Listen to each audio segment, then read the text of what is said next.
Welcome to World at Work TV. I'm Allison Avalos, and I'm here today with Senior Practice Leader Kerry Chou from World at Work.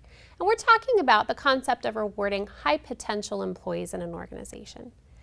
Kerry, first off, how do you define a high-potential employee? Well, for purposes of our discussion, we're going to define a high-potential employee as an employee in an organization that the organization deems has significant advancement potential in the organization. And when I say significant, I'm meaning that the employee has opportunity and potential to go several levels higher in the organization. When we think about high potential employees, I think oftentimes we sort of gravitate towards the notion that we're talking about employees that are ultimately going to be in leadership or management positions. And I would caution that that's not always the case. We have many of those in the high-tech industry, for example, scientists, engineers, PhDs, IT professionals, for example, that really don't have as their goal and probably perhaps don't have the skill set to be in a leadership or a management position. That's just simply not their interest in terms of career advancement. So we have to keep in mind when we're talking high potentials that there are both individual contributors that can ascend to fairly high levels in the organization, as well as those that we would like to move into the more traditional managerial roles where they'll be supervising people. Okay, so this extends beyond what we might typically think about as being on the management track. Right. This goes well beyond that. What kinds of tools does compensation have to reward these types of employees, and how would you go about using those? Well, we have at our disposal, of course, all of the traditional tools that we have for other employees. We have base pay. Let's talk first about base pay. Base pay continues to be a very critical component and probably the most visible component that employees look at when they think about their compensation.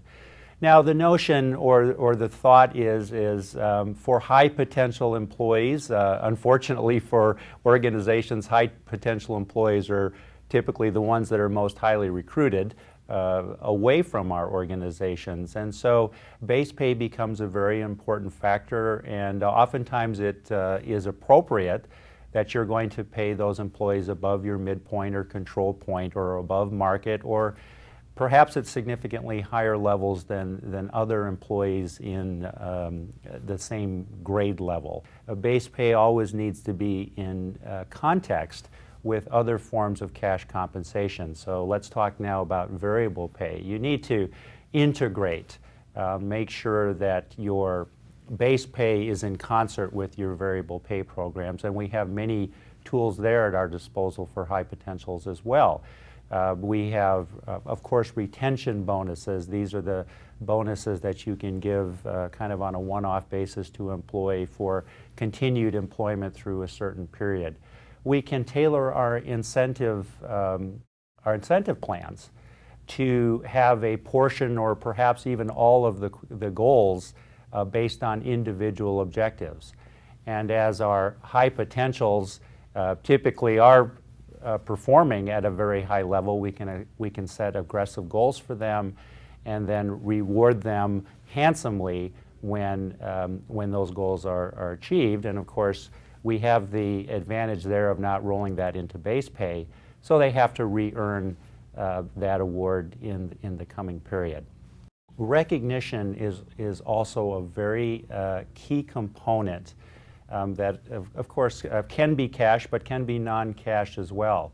We've done studies, and those organizations that believe that they are very well positioned to retain their high potential and high performing employees are also those that do a very good job of recognizing employees and communicating to those employees that, in fact, yes, you're on our radar screen. You're a high potential employee.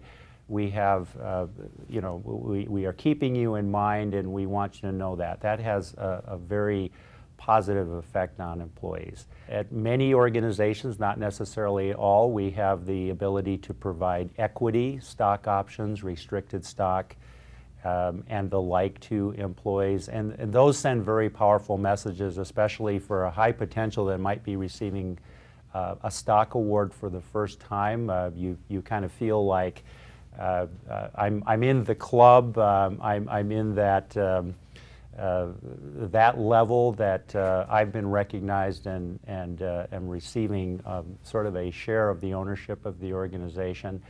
And the other advantage of stock, of course, equity long-term incentives is it serves as a retention tool because the present value, while that's nice for the employee, there's typically a vesting schedule, and so they're not going to realize those compensation gains until sometime at the future with staying on with the organization as a requisite. So we have many tools available to us, and I think it's important that as organizations we don't kind of willy-nilly go into situations where we have high potentials and a high potential walks into your office and says, oh, by the way, I have another offer and this is my last day.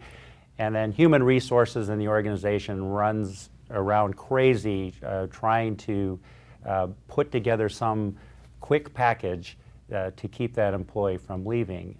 And while that happens on an occasional basis, to the extent that employers have a well-defined definition of what high potential is within their organization, they've identified those individuals, and they have a plan in place. What compensation tools and levers are we going to use? Then you don't have these situations where you have the center fielder running back and makes a diving catch to save the team. I think most of us who have worked in HR have had that experience where somebody's leaving and that all of a sudden kind of you get this knee-jerk or quick reaction in trying to save and salvage something. How structured is this concept in most organizations? Are these high potential employees identified in advance of something like them being offered another job, or does leadership just kind of have a sense for who might be on this track and worth considering these other reward options for? As the size of the organization increases, either in terms of revenue or employee size, you're more likely to see sort of written in stone types of high potential or career succession plan types of programs where high potentials are specifically identified. There's associated compensation levers that the organization will then use. But to your point, it certainly isn't that every organization has them. Many organizations don't, and then you're sort of executives are sort of writing things on napkins, or they just have a sense in their mind who those high potentials are, but there's no real defined strategy for maintaining them, and that's when you get in these situations where you get that surprise visit by one of these employees, and you have to sort of, do a very quick, put something together quick, because oftentimes they're walking out the door in just a few short days. And finally, how about drawbacks or risks of rewarding these high potential employees? Are there things to watch for? Well, in kind of getting back to my point to having a strategy and even something written down for how we're going to reward these employees, you're going to save yourself from heartache.